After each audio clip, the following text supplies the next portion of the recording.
Au nom d'Allah, le tout miséricordieux, le très miséricordieux. Alif, Lam, Ra. Tels sont les versets du livre explicite.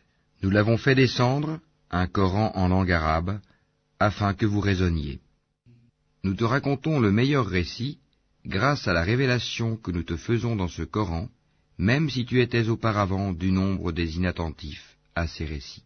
Quand Joseph dit à son père, « Ô mon père, j'ai vu en songe 11 étoiles et aussi le soleil et la lune, je les ai vus prosternés devant moi. Ô mon fils, dit-il, ne raconte pas ta vision à tes frères, car ils montraient un complot contre toi. Le diable est certainement pour l'homme un ennemi déclaré. Ainsi ton Seigneur te choisira et t'enseignera l'interprétation des rêves, et il parfera son bienfait sur toi et sur la famille de Jacob, tout comme il l'a parfait auparavant sur tes deux ancêtres, Abraham et Isaac, car ton Seigneur est omniscient et sage. Il y avait certainement en Joseph et ses frères des exhortations pour ceux qui interrogent, quand ceux-ci dirent, Joseph et son frère sont plus aimés de notre Père que nous, alors que nous sommes un groupe bien fort. Notre Père est vraiment dans un tort évident. Tuez Joseph, ou bien éloignez-le dans n'importe quel pays, afin que le visage de votre Père se tourne exclusivement vers vous, et que vous soyez après cela des gens de bien. L'un d'eux dit, ne tuez pas Joseph, mais jetez-le si vous êtes disposé à agir au fond du puits, afin que quelque caravane le recueille. Ils dirent, ô notre Père, qu'as-tu à ne pas te fier à nous au sujet de Joseph? Nous sommes cependant bien intentionnés à son égard. Envoie-le demain avec nous faire une promenade et jouer, et nous veillerons sur lui. Il dit, certes, je m'attristerai que vous l'emmeniez, et je crains que le loup ne le dévore dans un moment où vous ne ferez pas attention à lui. Ils dirent, si le loup le dévore, alors que nous sommes nombreux, nous serons vraiment les perdants. Et lorsqu'ils l'eurent emmené, et se furent mis d'accord pour le jeter dans les profondeurs invisibles du puits, nous lui révélâmes. Tu les informeras sûrement de cette affaire sans qu'ils s'en rendent compte. Et ils vinrent à leur père le soir en pleurant. Ils dirent, ô notre père, nous sommes allés faire une course, et nous avons laissé Joseph auprès de nos effets, et le loup l'a dévoré. Tu ne nous croiras pas, même si nous disons la vérité. Ils apportèrent sa tunique tachée d'un faux sang. Il dit, vos âmes plutôt vous ont suggéré quelque chose. Il ne me reste plus donc qu'une belle patience. C'est Allah qu'il faut appeler au secours contre ce que vous racontez. Or vint une caravane. Ils envoyèrent leur chercheur d'eau qui fit descendre son seau. Il dit, bonne nouvelle, voilà un garçon. Et ils le dissimulèrent pour le vendre telle une marchandise. Allah cependant savait fort bien ce qu'il faisait. Et ils le vendirent à vil prix, pour quelques dirhams comptés.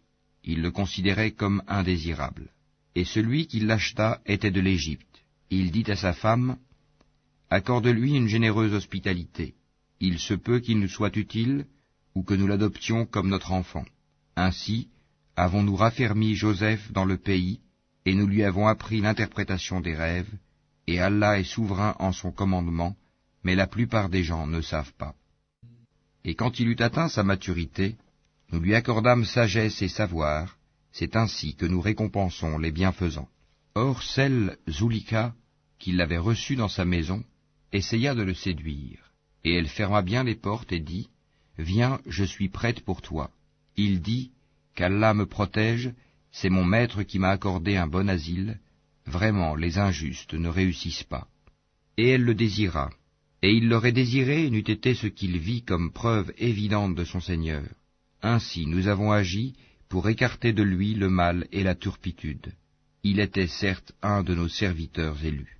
Et tous deux coururent vers la porte, et elle lui déchira sa tunique par derrière. Ils trouvèrent le mari de cette femme à la porte. Elle dit, quelle serait la punition de quiconque a voulu faire du mal à ta famille, sinon la prison ou un châtiment douloureux? Joseph dit, c'est elle qui a voulu me séduire. Et un témoin de la famille de celle-ci témoigna. Si sa tunique, à lui, est déchirée par devant, alors c'est elle qui dit la vérité, tandis qu'il est du nombre des menteurs. Mais si sa tunique est déchirée par derrière, alors c'est elle qui mentit, tandis qu'il est du nombre des véridiques. Puis, quand il, le mari, vit la tunique déchirée par derrière, il dit, c'est bien de votre ruse de femme. Vos ruses sont vraiment énormes. Joseph ne pense plus à cela, et toi, femme, implore le pardon pour ton péché, car tu es fautive. Et dans la ville, des femmes dirent, la femme d'Al-Aziz essaye de séduire son valet. Il l'a vraiment rendue folle d'amour. Nous la trouvons certes dans un égarement évident. Lorsqu'elle eut entendu leur fourberie, elle leur envoya des invitations et prépara pour elles une collation. Et elle remit à chacune d'elles un couteau. Puis elle dit, sors devant elle, Joseph. Lorsqu'elles le virent, elles l'admirèrent, se coupèrent les mains et dirent, à Allah ne plaise, ce n'est pas un être humain, ce n'est qu'un ange noble. Elle dit, voilà donc celui à propos duquel vous me blâmiez. J'ai essayé de le séduire, mais il s'en défendit fermement. Or s'il ne fait pas ce que je lui commande, il sera très certainement emprisonné et sera certes parmi les humiliés. Il dit, ô mon Seigneur, la prison m'est préférable à ce à quoi elle m'invite. Et si tu n'écartes pas de moi leurs ruses, je pencherai vers elles et serai du nombre des ignorants, des pécheurs. Son Seigneur l'exauça donc, et éloigna de lui leurs ruses. C'est lui vraiment qui est l'audient et l'omniscient. Puis, après qu'ils eurent vu les preuves de son innocence, il leur sembla qu'ils devaient l'emprisonner pour un temps. 2 valets entrèrent avec lui en prison. L'un d'eux dit, « Je me voyais en rêve pressant du raisin. » Et l'autre dit, « Et moi je me voyais portant sur ma tête du pain dont les oiseaux mangeaient. Apprends-nous l'interprétation de nos rêves, nous te voyons au nombre des bienfaisants. » La nourriture qui vous est attribuée ne vous parviendra point, dit-il, que je ne vous ai avisé de son interprétation de votre nourriture avant qu'elle ne vous arrive. Cela fait partie de ce que mon Seigneur m'a enseigné. Certes, j'ai abandonné la religion d'un peuple qui ne croit pas en Allah et qui nie la vie future. Et j'ai suivi la religion de mes ancêtres, Abraham, Isaac et Jacob. Il ne nous convient pas d'associer à Allah quoi que ce soit. Ceci est une grâce d'Allah sur nous et sur tout le monde, mais la plupart des gens ne sont pas reconnaissants. Ô mes 2 compagnons de prison, qui est le meilleur, des seigneurs éparpillés, ou Allah, l'unique, le dominateur suprême? Vous n'adorez en dehors de lui que des noms que vous avez inventés, vous et vos ancêtres, et à l'appui desquels Allah n'a fait descendre aucune preuve. Le pouvoir n'appartient qu'à Allah. Il vous a commandé de n'adorer que lui. Telle est la religion droite, mais la plupart des gens ne savent pas. Ô mes 2 compagnons de prison, l'un de vous donnera du vin à boire à son maître. Quant à l'autre, il sera crucifié et les oiseaux mangeront de sa tête. L'affaire sur laquelle vous me consultez est déjà décidée. Et il dit à celui des 2 dont il pensait qu'il serait délivré, « Parle de moi auprès de ton maître. » Mais le diable fit qu'il oublia de rappeler le cas de Joseph à son maître. Joseph resta donc en prison quelques années. Et le roi dit, « En vérité, je voyais en rêve 7 vaches grasses mangées par 7 maigres, et 7 épis verts, et autant d'autres secs.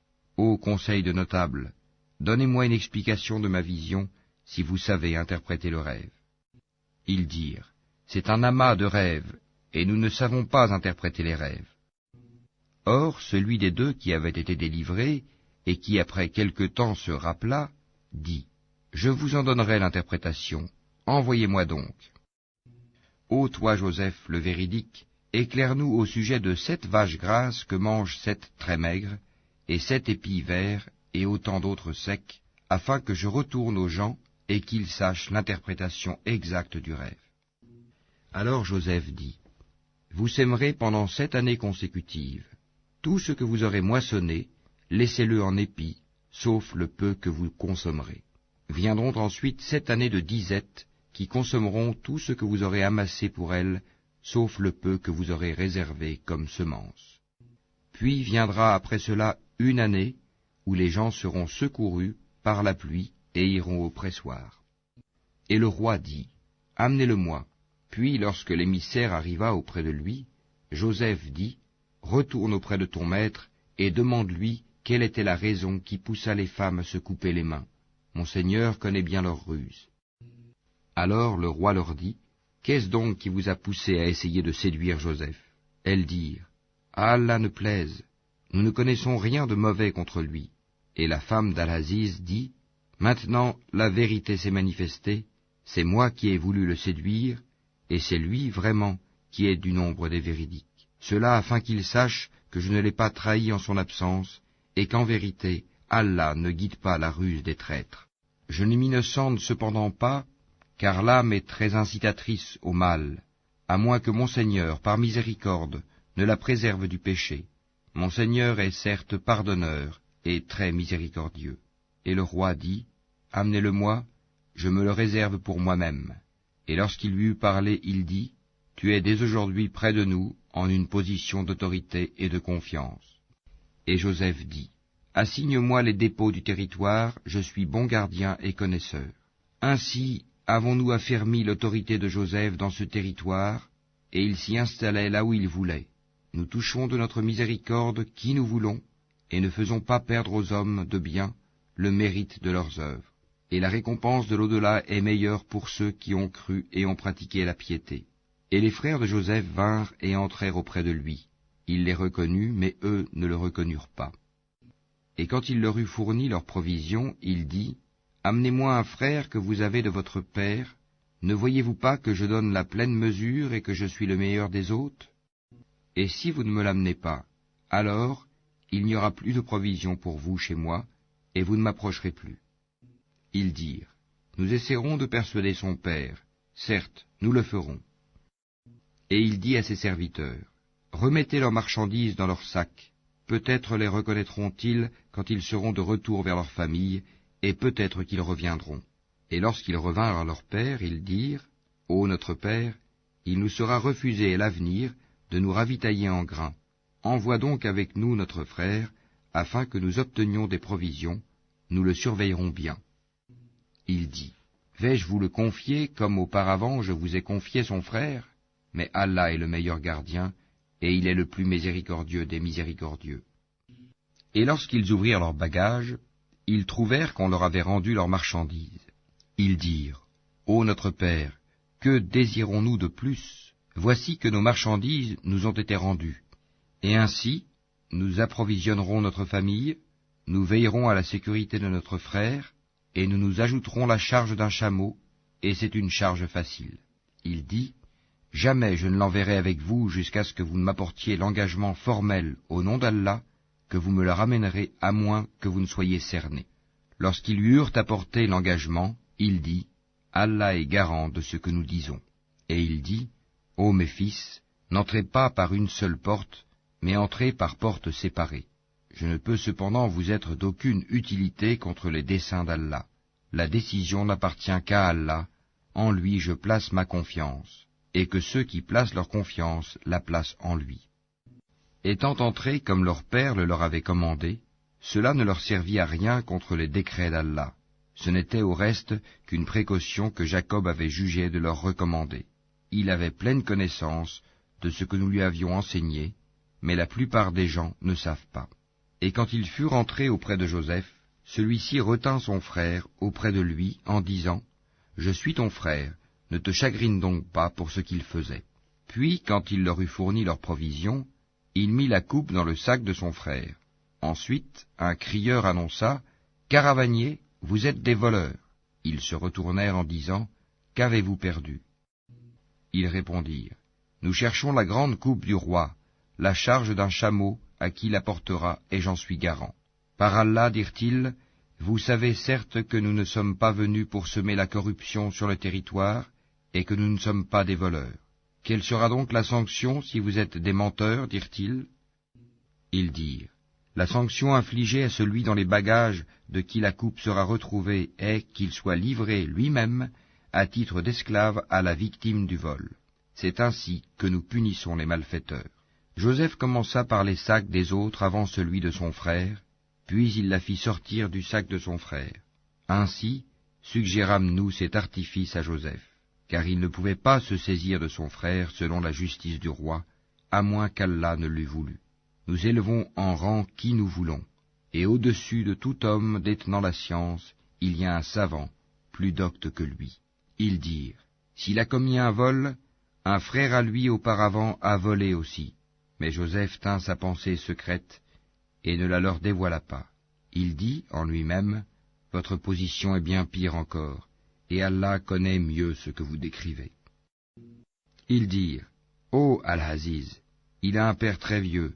Saisis-toi donc de l'un de nous à sa place. Nous voyons que tu es vraiment du nombre des gens bienfaisants. Il dit, qu'Allah nous garde de prendre un autre que celui chez qui nous avons trouvé notre bien. Nous serions alors vraiment injustes. Puis, lorsqu'ils eurent perdu tout espoir de ramener Benyamin, ils se concertèrent en secret.